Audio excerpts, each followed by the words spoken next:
So, what were the main threats to free speech in 2023? Well, I think the big threats to free speech in 2023 are likely to be legislative threats. So there's the online safety bill, which will likely become law next year.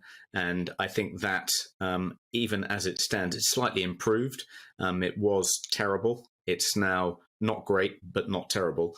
But I hope that it can be improved more before it becomes law, because if it can't, then that will pose a big threat to free speech online. I think that the New Public Order Act or New Public Order Bill, which is going to limit the right to protest in various ways, could pose a threat to free speech. There is an amendment to that bill which proposed by Stella Creasy, whereby it'll become illegal to protest within a buffer zone outside an abortion clinic. And as we saw last week, where in Birmingham Council had imposed a similar buffer zone outside an abortion clinic in Birmingham, and a woman was arrested for engaging in silent prayer, a Christian woman, within that buffer zone. And if this amendment to the Public Order Bill means that people won't be able to think bad thoughts in the buffer zones outside abortion clinics, and that becomes a national law, I think that will pose a very significant threat to free speech. And I think there are the ramifications of anti-misogyny laws. There's a current proposal before the Scottish Parliament for an anti-misogyny law.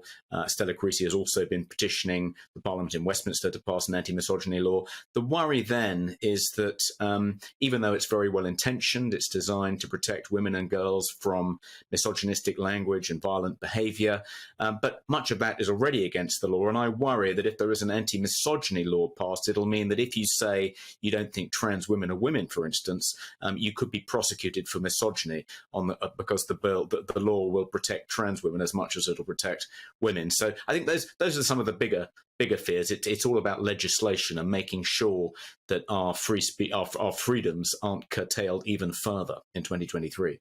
And how do we prevent this legislation that is kind of illiberal going through? What can we do?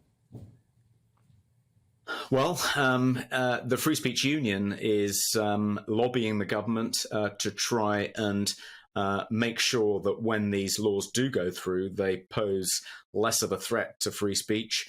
So obviously I would encourage all your viewers to join the Free Speech Union. It's as cheap as chips. But I think, people can write to their MPs, people can engage in peaceful protest. I think, one of the main reasons that free speech is in jeopardy in this country at the moment, Tonya, is people lack courage. They think that if they speak their minds on these issues, if they speak up, if they say something that's likely to be unfashionable or unpopular, or their colleagues at work are likely to complain about it, or they're going to get abuse on social media, that will ruin their lives, that will mark them.